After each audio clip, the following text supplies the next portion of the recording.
Bonjour chers amis, j'espère que vous allez bien. Dans cette vidéo, je vais traiter avec vous un exercice sur le chapitre Limite et continuité, dans lequel on va appliquer le théorème des valeurs intermédiaires et la méthode de dichotomie. Cette vidéo est dédiée aux étudiants deuxième année bac, sciences mathématiques et sciences expérimentales. Exercice, soit f la fonction définie sur le segment 0,1 par f de x égale x sur racine x carré plus a moins cosinus px. Première question, montrer que l'équation f de x égale 0 admet une unique solution alpha dans l'intervalle 0,1 ouvert. Deuxième question, par la méthode de dichotomie, trouver un intervalle AB de longueur 0,25 tel que A inférieur strictement à alpha, inférieur strictement à B. Alors dans la première question, on nous demande de montrer que l'équation f de x égale 0 admet une unique solution alpha dans l'intervalle ouvert 0,1. Pour cela, on va appliquer le théorème des valeurs intermédiaires, TVI. Alors on va tout d'abord rappeler ce que c'est que le théorème des valeurs intermédiaires. Alors, première condition de ce théorème, si une fonction f est continue sur un segment AB. Deuxième condition, si un réel lambda est compris entre f de A et f de B. Alors si on a ces deux conditions, alors il existe au moins un réel alpha appartenant à l'intervalle AB tel que f de alpha est égal à lambda. Ou bien on dit que l'équation f de x égale lambda admet au moins une solution dans l'intervalle AB. Alors maintenant, corollaire du théorème des valeurs intermédiaires. Alors toujours, première condition, on suppose que f est continu sur un segment AB. Deuxième condition, f de A multiplié par f de B est inférieur ou égal à 0. Alors si on a ces deux conditions, dans ce cas, il existe au moins un élément alpha appartenant à l'intervalle AB tel que f de alpha est égal à 0. Ou bien on dit que l'équation f de x égale 0 admet au moins une solution alpha dans l'intervalle AB. Alors remarque ici, on a mis inférieur ou égal. Ici, on a fermé l'intervalle des deux côtés. Alors si par exemple, on trouve que f de A fois f de B est strictement inférieur à 0, alors dans ce cas, on ouvre l'intervalle ici des deux côtés. On met, il existe alpha appartenant à l'intervalle ouvert AB. Alors maintenant, si de plus, la fonction f est strictement monotone sur l'intervalle AB, alors alpha est unique. C'est-à-dire que la solution alpha de l'équation f de x égale lambda, ou bien égale 0, dans le deuxième cas, est unique.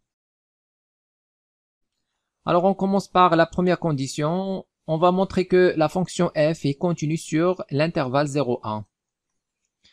Alors on va dire que la fonction qui est associée à x, cosinus px, est continue sur l'intervalle 0,1, car c'est la composée de deux fonctions continues sur R.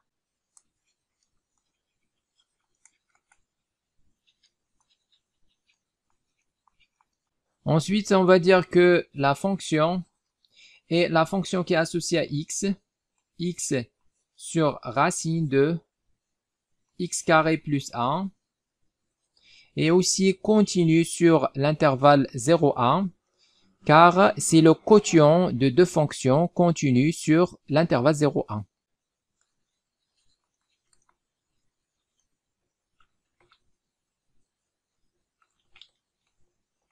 Donc la première fonction, c'est la fonction qui est associée à x, x. Et la deuxième fonction, c'est la fonction qui est associée à x, racine de x carré plus 1. Alors la première fonction est continue, la deuxième est continue sur 0,1. Donc le quotient, c'est-à-dire le rapport, est aussi continu sur l'intervalle 0,1. Et quel que soit x appartenant à l'intervalle 0,1, racine x carré plus 1 différente de 0. Et donc, la fonction f égale a, donc on appelle cette fonction par exemple u. Et celle-là, on l'appelle v. Donc la fonction f égale v moins u et aussi continue sur l'intervalle 0,1. Donc ici, on montre que la fonction f est continue sur l'intervalle 0,1 brièvement. Alors si par exemple la question est montrer que la fonction f est continue sur l'intervalle 0,1, alors dans ce cas, il faut bien détailler. Alors maintenant on passe à la deuxième condition. Alors ici on va utiliser le corollaire du théorème des valeurs intermédiaires, c'est-à-dire on va calculer l'image de 0 et 1 et déterminer le signe de f de 0 fois f de 1. Alors f de 0 est égal à, donc ici je vais avoir 0 sur racine 0 plus 1, c'est 0, moins cosinus 0. Cosinus 0 c'est 1, donc moins 1. Donc f de 0 est égal à moins 1 qui est strictement inférieur à 0. Et puis f de 1 est égal à, on va avoir ici 1 sur racine 1 au carré plus 1. Donc 1 sur racine 1 au carré c'est 1 plus 1, 2. Donc 1 sur racine de 2 moins cosinus pi fois 1, c'est-à-dire moins cosinus pi. Cos pi c'est moins 1, alors moins 1 c'est plus 1. Voilà, on va mettre ici plus 1. Bien sûr, c'est strictement supérieur à 0. Et donc, f de 0 multiplié par f de 1 est strictement inférieur à 0. Alors, d'après le théorème des valeurs intermédiaires, l'équation f de x égale 0 admet au moins une solution alpha dans l'intervalle 0,1.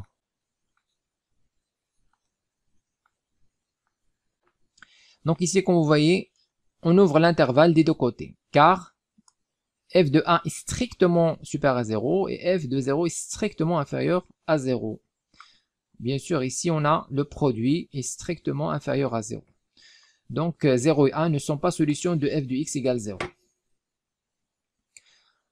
Alors maintenant, il faut montrer que la solution alpha est unique sur l'intervalle 0,1. Pour cela, on va étudier la monotonie de la fonction f. Alors, brièvement, on va dire que f est dérivable sur l'intervalle 0,1, sans justification. Il suffit de dire ça. Et on a, quel que soit x appartenant à 0,1, f' de x est égal à 1. Alors, on va calculer la dérivée de x sur racine x carré plus 1 moins cosinus pi x.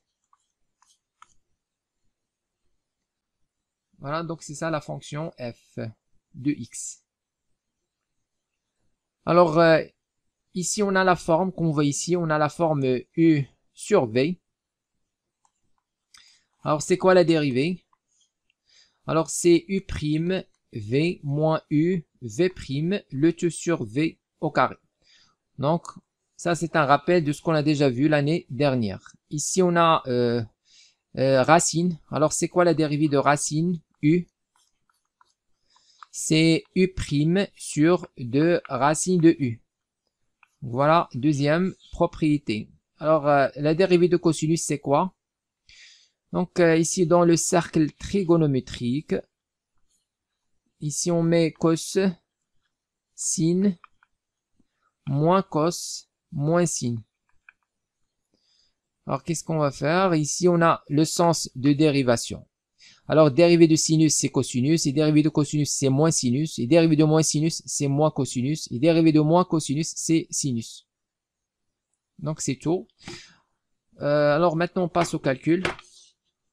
Alors, f' de x est égal à, ici, on va mettre dérivée de x, donc x' fois racine de x carré plus 1 moins x fois la dérivée de racine de x carré plus 1 et le tout sur racine de x carré plus 1 au carré. Ici on a moins, alors la dérivée de cosinus pi x. Donc ça c'est égal à f' de x égale. Alors la dérivée de x, c'est 1. Donc il reste racine de x carré plus 1 moins x. Ici la dérivée de racine carré de x plus 1, on a déjà dit ça, c'est u' sur 2 racines de u. C'est-à-dire c'est x carré plus 1 prime sur 2 racines de x carré plus 1. Donc on va calculer ça à côté. Donc normalement on va avoir x carré plus 1 prime sur 2 racine x carré plus 1. On simplifie. La dérivée de x carré c'est 2x. La dérivée de 1 c'est 0. C'est une constante. Ici je vais avoir 2 racine x carré plus 1. Je simplifie par 2. Alors il reste quoi? Il reste x sur racine de x carré plus 1. Et le tout sur ici, j'ai racine avec le carré, ils vont se simplifier. Il reste x carré plus 1, qui est bien sûr strictement positif. Ensuite, on dérive cosinus. Donc ici, il faut faire attention, cosinus AX. Alors, cosinus AX avec A est une constante, c'est quoi? Donc on fait sortir A devant cosinus. Donc je vais avoir ici A.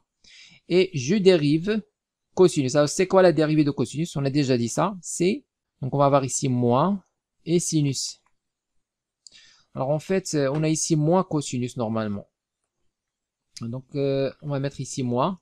Alors la dérivée de moins cosinus, c'est plus sinus. Alors on fait sortir le a tout d'abord, a devant cosinus. Ensuite la dérivée de moins cosinus, c'est plus sinus. On va mettre sinus de ax.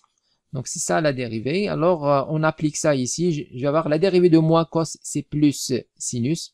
Et je fais sortir le coefficient a. Ici a c'est pi. Donc je fais sortir pi.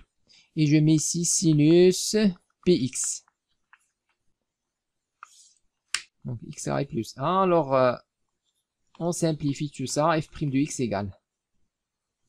Donc ici je vais multiplier numérateur par racine.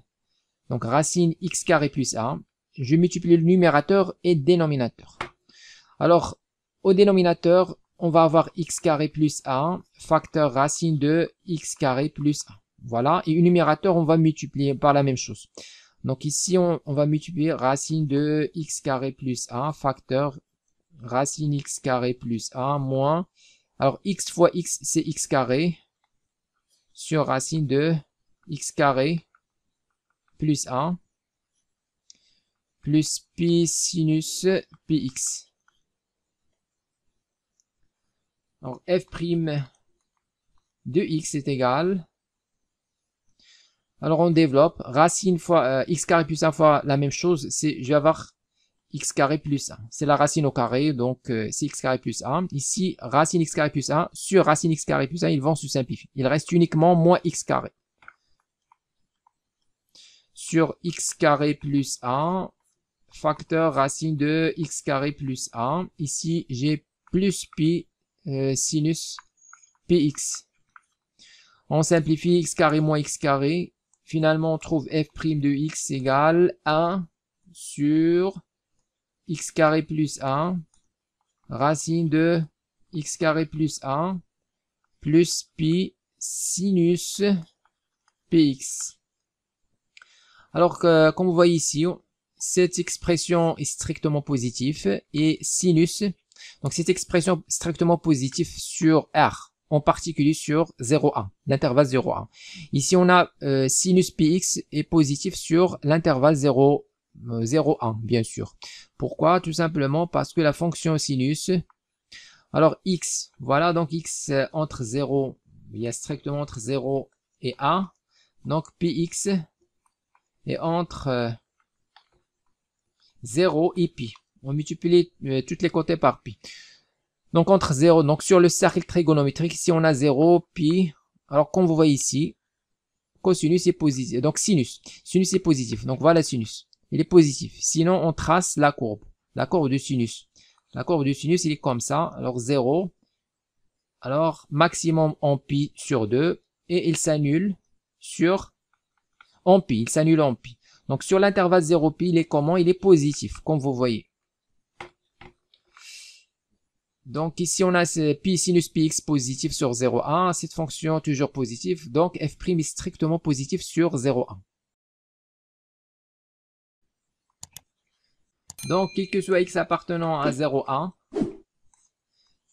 f' de x est strictement positif. D'où la fonction f est strictement croissante sur 0,1. Par suite, l'équation f de x égale 0 admet une unique solution alpha dans l'intervalle 0,1.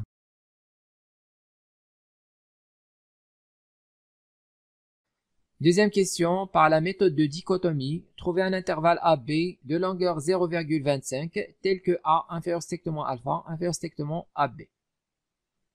Alors, c'est quoi la longueur d'un intervalle? Alors, la longueur d'un intervalle AB, c'est quoi? C'est la borne sup moins la borne inf.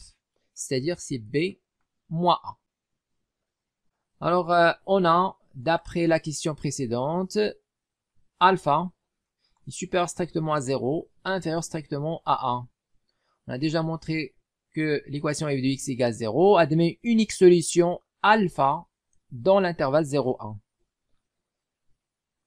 Alors, c'est quoi ici? C'est quoi la longueur de l'intervalle 0,1? Donc, la longueur de l'intervalle 0,1 est 1 moins 0, c'est-à-dire 1. Alors que dans la question, on nous demande de trouver un intervalle de longueur 0,25.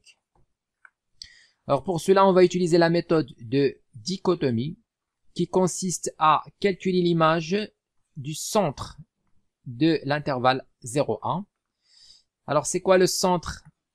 Le centre d'un intervalle AB, c'est la somme sur 2, A plus B sur 2, tout simplement. Donc ici, on va calculer l'image de 0 plus 1 sur 2, c'est-à-dire l'image de 1,5, par la fonction f, bien sûr. Alors, on a deux cas. Alors, premier cas, on trouve que f de 1,5 est strictement inférieur à 0. Alors, dans ce cas, on va utiliser le fait que, on a déjà vu ça, on va utiliser le fait, donc on a supposé que f est inférieur strictement à 0. Alors, on va utiliser le fait que f de 1 est strictement positif. Voilà, donc, et on a f de 1 strictement positif. Donc, le produit f de 1,5 fois f de 1 est strictement inférieur à 0. Et comme la fonction, bien sûr, f est continue sur 0,1, donc en particulier sur 1,5, alors d'après le théorème des valeurs intermédiaires, alpha est comprise entre 1,5 et 1. Maintenant, deuxième cas, si on trouve que f 1,5 est strictement positif, dans ce cas, on va dire que f de 0 est inférieur strictement à 0, donc f de 0 fois f de 1,5 strictement inférieur à 0, par suite, alpha est supérieur strictement à 0 inférieur à 1,5. Voilà, donc on a trouvé un encadrement de alpha. Alors ici, la longueur de cet intervalle, c'est 1,5 moins 0. 1,5, c'est-à-dire 0,5. Donc, c'est pas encore suffisant. Alors, on reproduit le même processus jusqu'à trouver la longueur 0,25. Donc, f de 1,5 est égal, on va calculer l'image de 1,5, c'est 1,5 sur racine de 1,5 au carré, c'est 1 sur 4, plus 1, moins cosinus pi fois 1,5, c'est-à-dire pi sur 2. Donc, ça, c'est égal à, ici, je vais avoir 1,5 fois l'inverse de racine, c'est-à-dire 1 sur racine 1 sur 4 plus 1, on réduit au même dénominateur, le tout sur 4. Je vais avoir ici 4 fois 1, c'est 4, plus 1, 5. Donc racine 5 sur 4. Alors moins cosinus pi sur 2, c'est 0. Moins 0, ça c'est égal à 1,5 fois, donc ici je vais avoir 1. Voilà, donc 1 fois l'inverse de racine 5 sur 4, c'est-à-dire racine de 4 sur 5. Donc 1,5 fois racine. Alors racine de 4, c'est 2 sur racine de 5. je simplifie par 2. Il reste racine 1 sur racine de 5, bien sûr qui est strictement positif, c'est ce qui nous intéresse. Voilà, on a montré que f de 1,5 est strictement supérieur à 0. Et comme... Alors on a déjà vu ça, donc comme on voit ici, on a déjà montré que f de 0 est inférieur strictement à 0. Alors comme f de 0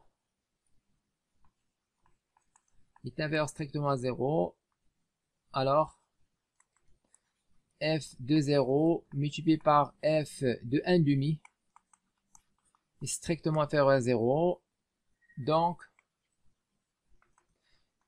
alpha, donc d'après le théorème des valeurs intermédiaires, alpha entre 0 et 1,5. Donc ici la longueur de l'intervalle 0, 1,5, c'est quoi? C'est 1,5 moins 0, c'est-à-dire 1,5. Et 1,5 c'est 0,5. Donc il faut trouver un intervalle de longueur 0,25. Donc on va reproduire le même processus.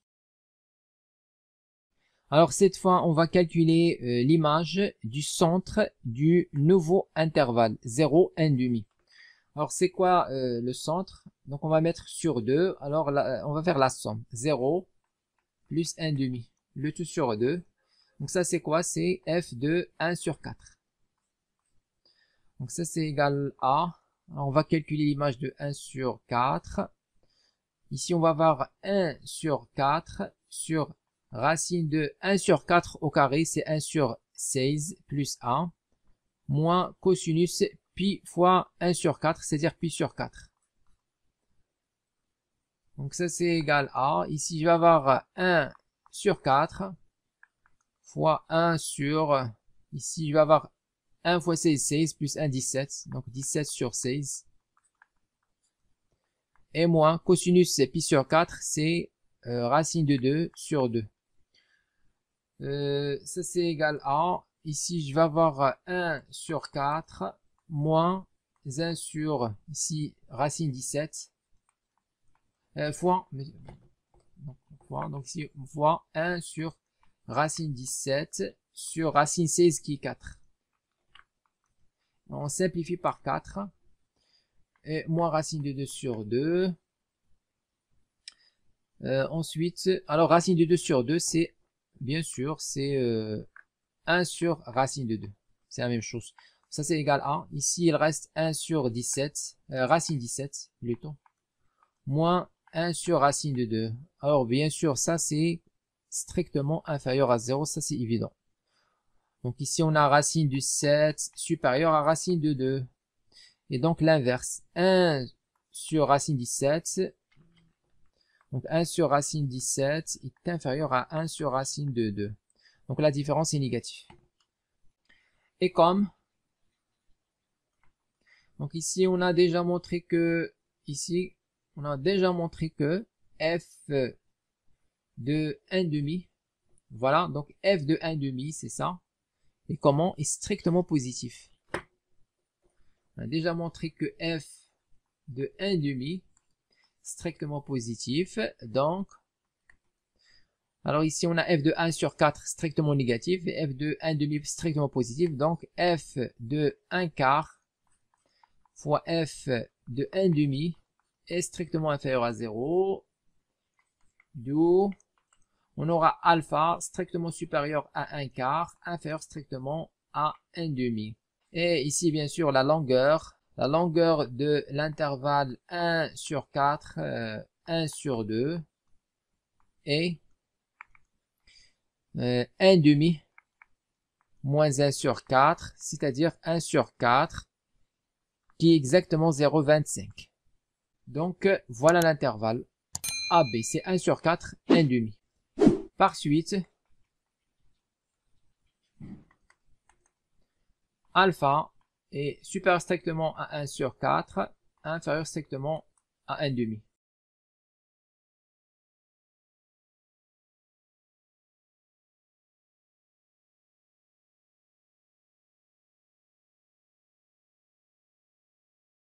Écrivez-moi vos remarques dans les commentaires et n'oubliez pas de cliquer sur j'aime si vous appréciez notre contenu et de s'abonner à notre chaîne YouTube. C'est absolument gratuit pour recevoir de nouvelles vidéos.